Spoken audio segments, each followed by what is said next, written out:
So you said yes. You said yes. You found us. Ladies and gentlemen, welcome to engagement.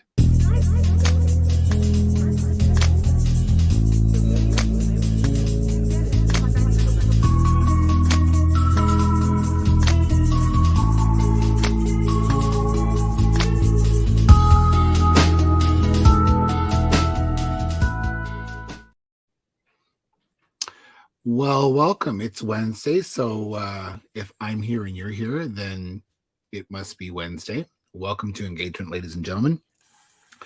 I hear it all the time. People ask me this on the street nonstop. So, Doug, you're a wedding officiant and you have a channel called, engagement. Is this for people that are getting married? And I say, well, no, not really. Not 3/4 of the time. Mostly, this is set for those that are engaged in conversation and having dialogue and learning about other people. But from time to time, we do have a discussion here about engaged people.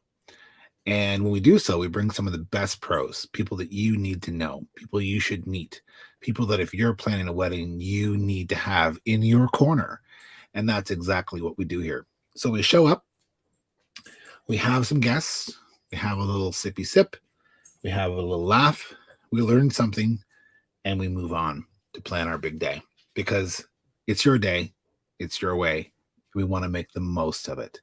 So this series, which is going on for a longer period of time than normal, is going to capture a lot of different services, different vendors, as we're called. And at the end of it all, we invite you to come back and bring a friend or invite some other friends to tag along. Bring your whole wedding party. We don't care. And we're going to talk about, sort of a Q&A with all of the pros. And it should be exciting. It should be very helpful. And that's exactly what we want to do here at Engagement. So let's get right down to it. We have two guests tonight, and they're both very well suited because they kind of go together. And we try to do that. It doesn't always work. I'll tell you that right now. But we try to make sure that we can pull together people that make sense in the community. So I'm really happy to bring in a first-time guest, long-time viewer. I always wanted to say that. Margery. Margery is from the Professional Party Planners here in our town. Margery's in our green room, and there she is. How are you, darling? I'm good, Doug. How are you doing? Excellent. Excellent, love. Better now that you're here. Oh. How's your day going?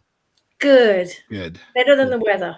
Well, we have that. We have that. Mm-hmm. So I have known Margery for a very long time. Yeah, like 30 years, I think.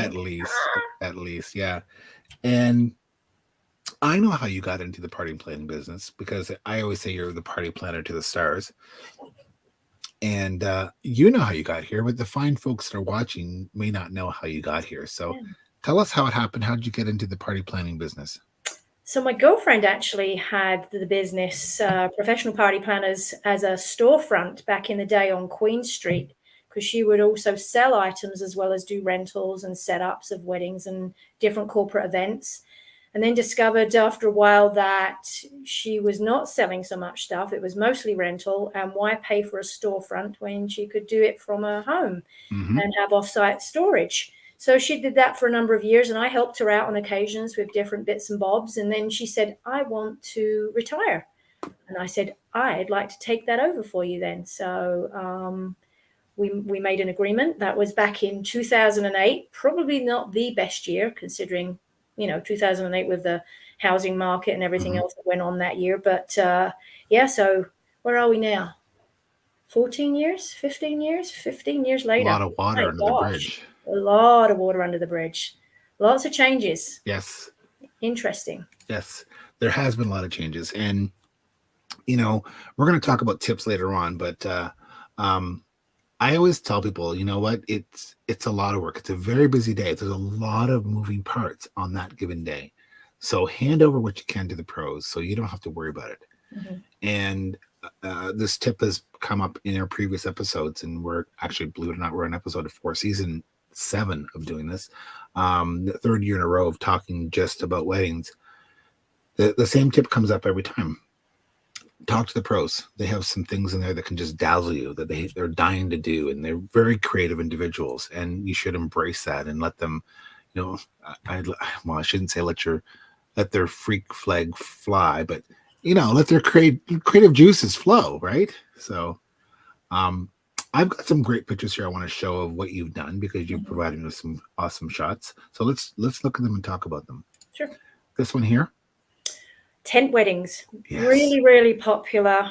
If you have space on your property or a friend's property, family member, because that way you can customize your day how you want it to be. You can Hmm. bring your caterer or have family, even if if you want to go like a potluck type Yep. of thing. You can have your own bar, so Hmm. then you can kind of run that as appropriately as you would like to do. You're not restricted on, you know, the decor style that you want. You can bring in whomever you like, and it just gives you a little bit more flexibility in general.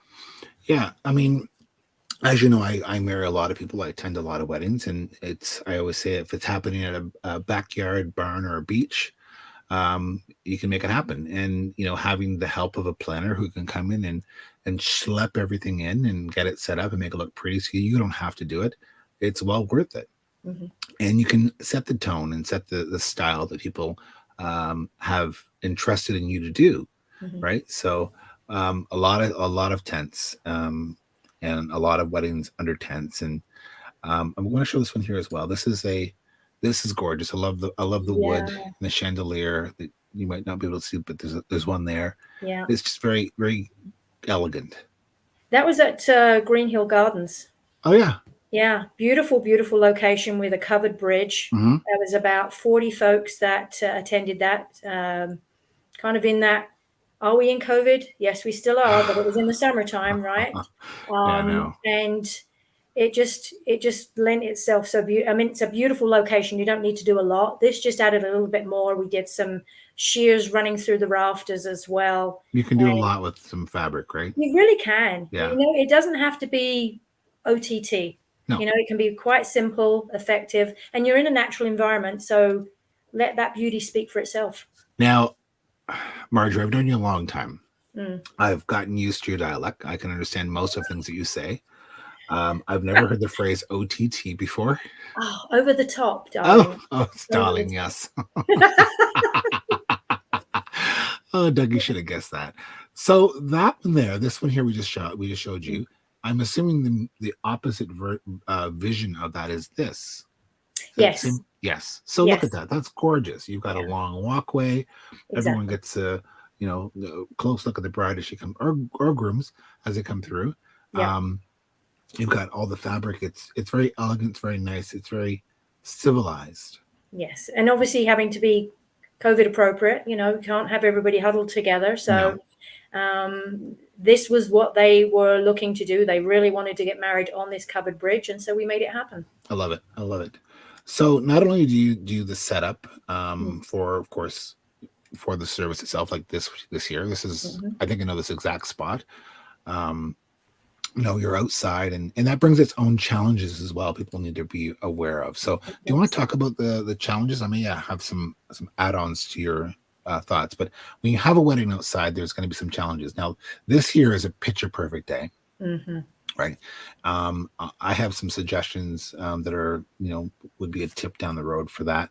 But yeah, this is a great semicircle center entrance, arbored area, which I think is ideal. So I'll let you talk about the setup of that, and how that works. Yeah. So obviously, my thoughts on an outdoor ceremony is have a plan B Hmm. if you don't have a tent, Hmm. because inclement weather can be your worst enemy. Hmm. Whether it be extremely windy, it could rain, it could be really, really warm, which we've had some events where we've set up and suggested shade, and that suggestion wasn't necessarily taken. And then some of the guests were not feeling the greatest at the end of the Hmm. ceremony.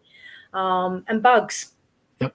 that can also affect folks. They don't want to be, if you're doing a sunset kind of ceremony, that's when those mosquitoes like to come out and have a nibble. So, Hmm. Hmm. mhm. Very true. My big thing about this, and maybe I won't leave it as my tip. It's really something that I've always harped on. I've done videos on it as well. Is that when you're here outside, um, you are lacking in power.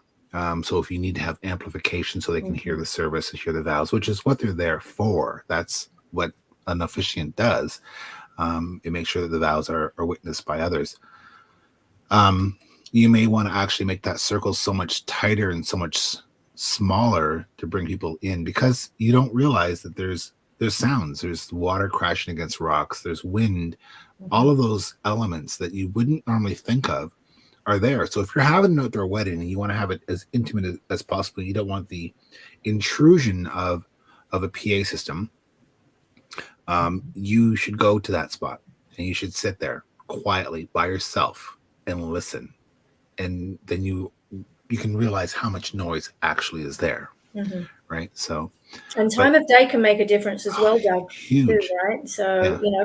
because in that particular instance, the location was not private. So had it not been at the time that it was, there could have been plenty of ceremony crashes. Yeah. So, uninvited guests that are there yes, for their Sunday picnic or hanging exactly. out at the water and wanting to watch the sunset and playing frisbee and Yep. so on and so on and so on. Right. So very true. Another great indoor setup here. Mm-hmm. Yes, yes. Love the if you anyone can see that, we can't zoom in, but you can look right to the very center where the ceremony is about to happen. The octagon arch is very, very popular, right? It is. It really is right now, different from the traditional arbor that you would have. Mm-hmm. We've done this a few times now, even as a backdrop as well. And bearing in mind, it's not just stuff that we set up. We also provide these elements for people to DIY if they want to do it themselves. Brilliant. We can set up, but we also leave it to some wedding parties to say, you know what, we can do the heavy lifting. We're okay with that. Yeah. So Yeah, we allow exactly. for that If too. you have a village that wants to help, Right. show them the plan, tell them what you expect, lay it out very, very transparent, and rent the elements and have them brought in. You mentioned traditional arch, which is something more like this. Yes. Yes. Those are always fun as well, and um, provided you're not too tall. I don't have that problem, but you Me either. right.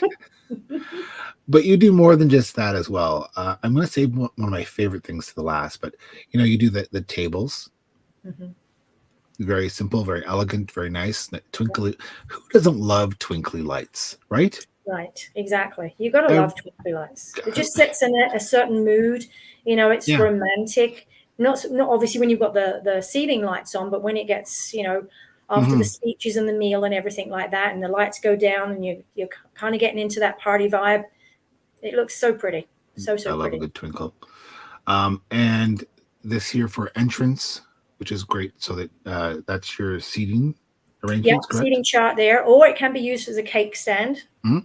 So it's Yep. multi-purpose. Or if you're doing photos of the couple, or in memoriam of those that Yep, had passed on, or if you're doing generational of all the married grandparents and great grandparents and parents and yourself, exactly. it's always a great way to go.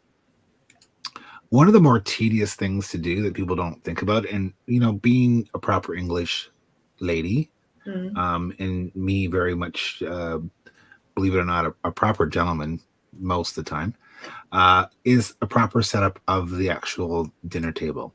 This is so important. Yes. And to Yes. have it delineated so you know which table you're at is so important, so it coincides with that seating chart. Absolutely. Do you want to And talk about that as well? yeah, so sometimes people, they get so involved with the centerpiece, and how that will, in their mind that's what they want it to look like. But then the challenge also is if it's too tall, then you're weaving and bobbing, trying to visit with your folks across the other side of the table, allowing for that full setup. What does your meal look like? Are you having a bread plate as well as your main dish plate? Are you also having a salad? Are there going to be cups and saucers, a water glass, a wine glass? Right. all of your silverware laid out as well. You know, how's that going to look? So you want people to be comfortable because it's a special day. People get dressed up and they want to look nice. Yeah, there's a little bit of anxiety. That's always why it's so lovely to have a seating chart when you have a number of folks attending, so that they're given direction as where they need to go, and they can see that number on the table based upon that seating chart arrangement, and go there and sit comfortably. So I tell, as you know, I do a ton of weddings, and I go through rehearsals with them. And I explain very much detail that I am the ringleader to the circus you call your wedding. And I tell, when we go through rehearsal, I tell the parents in the front row, after I send the couple down, making their steps as a married couple, I'll give you the sort of like the stewardess, or I don't think we call them that anymore, but the airline attendants that tell you where to go. Yeah. I very much tell the front row to get up and go, because if I don't, everyone will sit there like sheep that are people, and not move. So you have to have some direction. So a seating chart is very important, so they know where they're going to land, and having that direction, or the lineup of what's going to hapen. The wedding, yeah, the cocktails, the speeches, the dinner, all that kind of stuff. People have a level of expectation when it comes to a party that's been properly planned, and that's why you have a party planner like Margery to come in and help you with that.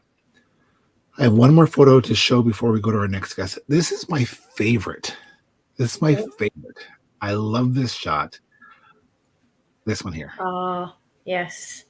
Yeah, so that was a bridal shower, and it was a great location, and it was for literally the bride-to-be and her maid of honor, and it was a high tea. So very British. So we had the scones, we had the sandwiches and everything like that, and proper china teacups. It was a beautiful day. It was a lot of fun. I love it. People don't think about this. You hire a party planner to plan your wedding. They can be of great service to you to help you plan your pre-party, of whether it's a bachelorette or whether it's a family dinner. They can just make it so much easier and more glamorous, more sophisticated, more elegant at the end of the day, by including them as part of the package. Like, come and do my bachelorette party, or my shower, or what have you, and you do that as well, correct? Absolutely, yeah. And we literally do as much or as little as the couple want us to do. We've done deliveries of rental items. They've set everything up, and then we come in, because the setup's kind of fun. The teardown is not so much. It's very anticlimactic. It's kind of like after Christmas, you've got all the gifts under the tree. Everybody's unwrapping on Christmas Day. It's a lot of fun. And then it's like, oh, now we've got to clean up. Ugh.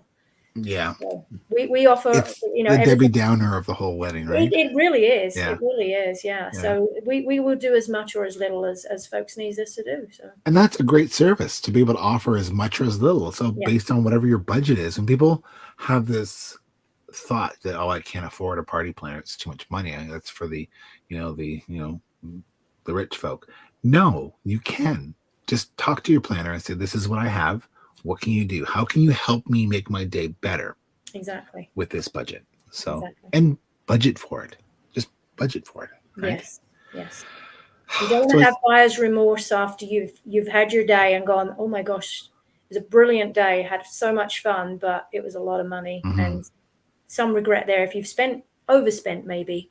Well, you have to, again, if you're going to a line item budget and what you're wanting to spend, and you figure out what's important to you. Maybe it's chair covers, maybe it's proper linen, maybe it's good china, maybe it's not having to lift a finger other than getting your nails done and your hair done and walking in the aisle. Maybe you don't want to tear down at 2 or 3 in the morning, in your wedding dress. So but they do it, right? So remember the days of, now you're too young for this, but Uncle Dougie remembers this, the days of a wedding where the bride and groom would go and change into their honeymoon outfit and then take off. I did that. Right? I did that, yeah. Someone had to clean that up. Yeah. Right? So it was always very elegant, very posh to, put on your travel honeymoon your clothes. travel attire, and then off in the Yes. car with we back in England, because that's where I got married. We'd have tin cans hanging off the back Yes. of the vehicle. Oh, we had that When here in I Canada got too. married, did they? Yeah. Yeah. Oh, Okay. yeah. Yeah. Yeah. Hmm. Not anymore. No, no, no. Always great talking to you. I want to invite in our next guest because I think there's a really great dovetail here between a party planner and a florist. And that florist in question is Liz from Myrtle Flower Market. Um, and, a florist and a planner can work very well together. They can do a lot of great things together. So I want to bring in Liz. Hi, Liz. Hi. How you doing? Good. How are you? Very good. Very good. So Liz is, I think, one of our premier florists in the area. Um, we had Liz on last year, and she actually made a bouquet during the show. She just whipped it up, just kept on going, and before we knew it, before the end of the show, she had an entire bouquet done, and it was gorgeous. It was spectacular. But I want to show the fine folks some of the work you do, and I also want to talk about tablescapes because that's really important as well. A great tie-in to Margery. So, bouquets.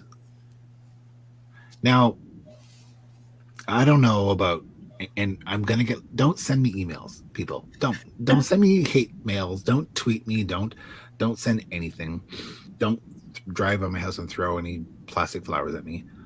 I do not love the artificial flowers. Now, back in the day, 30 some years ago, 36 years ago, the bouquet my wife walked down the aisle with was a silk arrangement, and it looks great. It looked great then. Um, but there's something about the fresh, real flowers, and they've come a long ways because never did you put a jewel or some memorabilia inside of it or a locket or any of those great things. That was this. You guys are light years ahead of when I got married, but this is a gorgeous fresh flower bouquet. It's breathtaking. Thank you. I will say this, silk flowers, I think it used to be that silk flowers were the cheaper way to go, and that's no longer the case. A decent silk flower is quite expensive these days. Mm-hmm. So actually certainly I'm a flower person, but I would advise investing in fresh. It's much nicer to carry, much nicer on the tables, of course. And yeah. Absolutely. Now, off topic, as I do. If anyone's been to my weddings, I go off script. They go, "Oh Lord, here we go."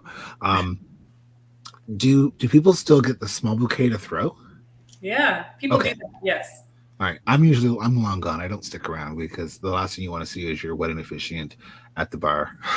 So, or maybe it's not the last thing you want to see, but I'm gone well before that happens. But they still do the bouquet and they throw.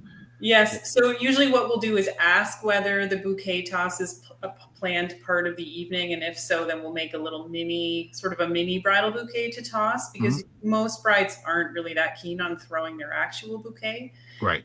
So we'll just make a little one. And when we deliver flowers, we'll just sort of lay it by the place setting for the bride. And then it's just there when she's ready to toss it. Nice. Yeah. Let's look at some more of your gorgeous work. So this here. Yeah, so that one is a lot looser, more of cascade style, but if you could see the back side of it, it is actually a spiral hand-tied bouquet. So there's no plastic holder. It's entirely natural, made of greens and flowers, but does have some trailing at the front. Nice. Of course, there is always the boutonnieres, or corsage in this case, I think. Yeah. Actually, so certainly we still make a lot of boutonnieres and corsages, but we also make a little tiny hand-tied bouquet, which is quite nice for the mother of the bride sometimes, if she's not interested in pinning her dress. Okay. Not everybody loves the wrist idea, so No. we do make a little tiny hand-tied bouquet for that as well. Oh, I love that. That's cool. Yeah, it's nice. It can be held kind of with a purse. Looks pretty in pictures. You can clutch it with your clutch. Yeah, that's right. I'm sorry. And this is another great bouquet. Yes, I am Vibrant a big color. fan of dahlia, which is that lovely burgundy flower at the Yes. center there. And we're actually partnering with some local farms this year. So we're going to have hopefully entirely local dahlias in our bridal work this year. Nice. Yeah. Vibrant colors are huge this year, Yeah. for those who don't know. So it's something to keep in mind. And another great cascading bouquet here. That's gorgeous. Yes. So that one is made in a holder. So there's like a little plastic handle and foam. The only downside of a bouquet like this, though they're stunning, if it's very hot outside, the oasis can tend to want to shrink away from the stems. Things can get a little bit loose. There's things we do on our end to make that less of a problem, but it's something to be aware of when you're carrying that style of bouquet. It's gorgeous. And in the center, I see a brooch.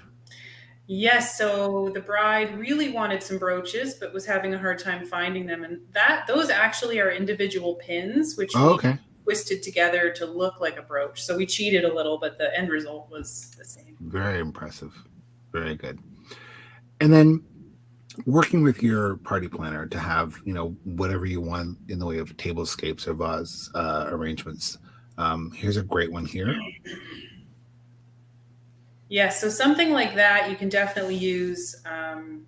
Like you could do a pair of those for the ceremony, one on either side. They can come back and be part of the head table display, or it can be used individually, like at a cake table or a gift table. Yeah, or signing table or what have you. Another gorgeous one here that's quite. I love this. I love the fact that if you look down into the vase, there's an arrangement inside of the arrangement. Yeah, so that's why I included that one, because we do love to do things that are a little bit unique. Something like that is really a showpiece. And actually, to be honest, that one has a crow in it. That was from Crowfest. I saw that. Yes. I wasn't going to point that out. But it was just a really cool piece, and there's no reason that you can't do something really unique like that. Well, exactly. This sounds so typical, Doug. But in Sex and the City, Sarah Jessica Parker had a bird in her, right? So if that's your thing, then put a bird in your bouquet. Yep. So we can really work with just about anything. I mean, I've pretty well done just about everything you could imagine. Well, you are very creative in what you do, and it's a nice, fresh approach to flowers, and that's not easy to do, to try to be up on what's fresh and cool and now all the time. But you do it without missing a beat. So, thanks. Another simple, great table, and Margery talked about this as well, about keeping things relatively low. That's gorgeous. Yeah, so this is a really good example of how your florist can actually work with things that you provide. So this was like an antique silver bowl that belonged to the bride's aunt. And they just brought it to me, and we filled it, and they put it on the head table, and it was a way to incorporate a little bit of family sentiment. And it was a beautiful bowl, and I'd actually never worked with anything quite like that before, and we had a lot of fun. I love it. Yeah. Absolutely love it. So you both have had combined, I don't know how many years of talent and experience. So Margery, how long have you been doing this? About 15 years. Wow. Mm-hmm. And Liz, I know you have a lot of extensive training, not just in the area, but outside of the area. How long have you been? I've been in cut flowers for 20 years, a little over 20 years, and weddings, a large portion of that. Wow. It's a lot of experience. So you come together, you talk to a great florist like Liz, and you talk to a fabulous planner like Margery. You're looking at 35 years worth of experience right there, right? They've seen it all, thought of it all. They're able to bring you some really cool things to do, and they're able to be a resource for your wedding. And you need that in this day and age of having, planning a wedding. And I know, having talked to so many couples, that they're like, well, I don't want to do that. My friend did that at her wedding 2 years ago, or I don't want to do that. My brother did it at his wedding, and it's always the gamut of trying to find out what's new. And it's funny because some people will go, well, my brother used Liz for flowers, so I don't want the same thing, so I'm going to go somewhere else. No. Go talk to Liz. and say, well, you did my brother's wedding. I liked this, but I didn't like that. And I don't want it to look anything like theirs. And it's easy peasy, right? You know what to do. So having that conversation is extremely important. So do you guys want to talk about your creative sort of juices, your direction and ways? For me, I like to really draw from whatever the bride and groom are bringing to me. So it's important a little bit to do things in the right order. It's difficult to speak to a florist if you don't already have a certain amount of things in place, like what your bridesmaids' dresses are going to be, what your dress is going to be, venue. And once you have those things in place, I don't know, we can usually just sit down and have a chat and look at pictures and figure things out and be creative together. Excellent. Yeah. Margery, what about you? Vibe. Trying to understand the vibe of what the couple is looking for, making sure that we're on the same page. If it's rustic, is it bohemian? Is it, black and white, which is elegant?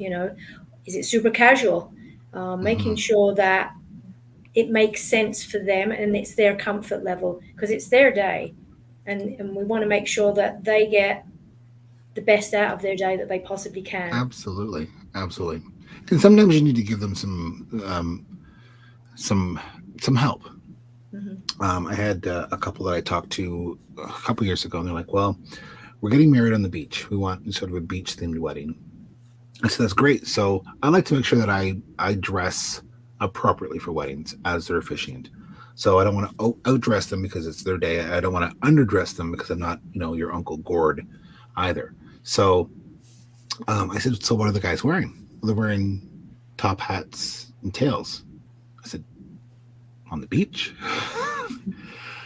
You have an opportunity here to have something way more casual on the beach but sometimes people need a little bit of help because they have they have this in their mind and that's what it is, but now they've got a different venue than what they originally thought, and so we have to help them as professionals, which is what we do. So I love to get tips. From you. So let's have our little pro tip right after this.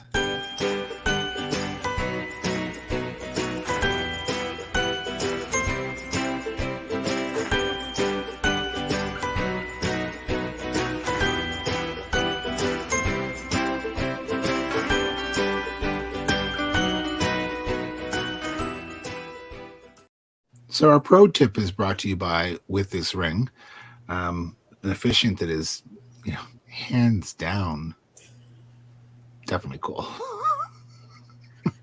Definitely. Definitely cool. Margery, do you have a pro tip for us for weddings? Plan. Give yourself enough time to plan, because the last thing you want is 3 weeks out from the event and realize, oh, I need tables and chairs. Yeah. Which I actually have experienced with some folks that have gotten everything else taken care of and then forgotten that they need something for folks to sit at and on. So, Absolutely. Reach out sooner rather than later, especially for things like that, because tables, chairs, linens tend to be the first things that are rented.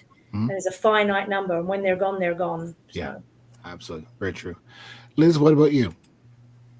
I would say my number one tip is to not be shy about your budget. I find a lot of people feel or at least seem uncomfortable saying that they have a budget or what it is. And for me, my goal is not to plan something for you that is way over the top. It's to meet your expectations and give you what you need and also help you stay within your budget. That's super important to me. So I always want to know if there's a budget, then I'll help you with it. Absolutely. Those are two great pro tips. Now, all these pro tips that we're collecting from the series will end up in our downloadable PDF wedding planning guide, which will be ready at the end of the series. So if you're looking for that, you'll be able to find it shortly. My pro tip sort of works with both of yours. So many weddings happen in someone's backyard on the farm. The tent goes up on the Tuesday, let's say. The wedding is on a Saturday. I tell people, have your rehearsal, have the bare bones setup, the tables, the chairs that can be outside for that period of time by the Thursday. Have your rehearsal on the Thursday, because what's going to happen is you're going to say, oh, we forgot candles. We need candles. You can run out on the Friday and get the candles as opposed to running out Saturday morning between getting your hair and nails done. So if you have it on the Thursday, you have that gap that for the forget-me-nots that you might forget to have. Or maybe it's, we forgot to get a wagon because we're bringing a child in on a wagon, or we forgot the rose petals, or things like that. And work on a schedule so that you can say, okay, I'm going to tell my tent person to put my tent up on Tuesday. I'm going to let my florist know I want the flowers delivered, at 8 o'clock on the Saturday. I can tell my planner that my tables need to come and be set up on Tuesday afternoon after the tent is up, or Wednesday morning. Those kind of plans, so you can see a bit of a planogram to have everything sort of in place, so you're not pulling your hair out, and you'll see it just sort of evolve. Especially if you have this wedding on your property or your family's property, or on a farm or in backyard, you can see it evolve, and you'll see things like, well, I forgot about this stake that's holding the tent up. Maybe I should run to the nearest garden center and buy a pot of something, mums or what have you, to go there, so that it's not a trip hazard. Because someone's gonna have a few drinks too many, and they're not going to see that cable at midnight, and they're going to trip over it. And God help us, they don't hurt themselves. So yeah, it's all about the planning.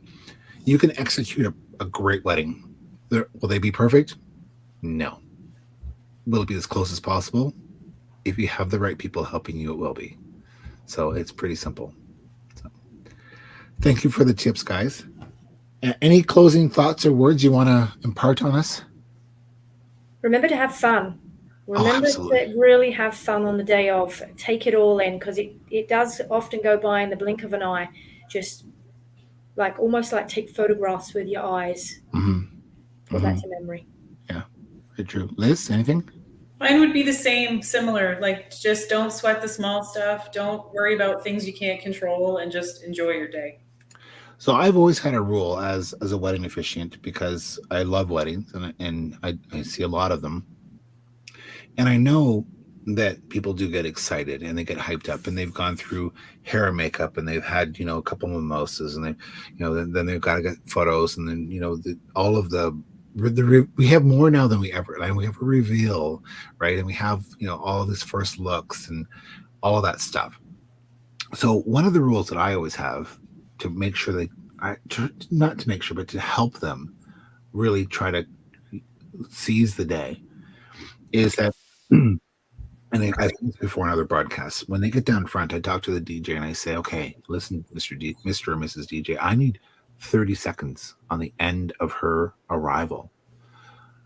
Please don't stop the music short. 30 seconds. Because the three of us, now as a nucleus, need to take a deep breath, in and out, relax the shoulders, see the person of your dreams across from you for a minute before we start into the whole mishigash of a wedding. And it's so important, because you ground yourself, and I hope that all of the hundreds of couples I've married who've done that, they've remembered the service and the ceremony more than they would have if they just rushed up the aisle and rushed down the aisle. So it's very important. So excellent. You guys are great to talk to.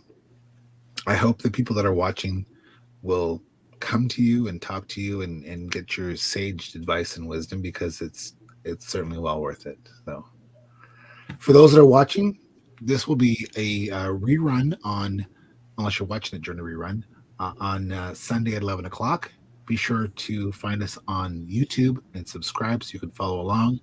And we are here to help. Ladies and gentlemen, thank you for being here. Thank you for coming to engagement. And we wish you all of your favorite dreams in your new wedding.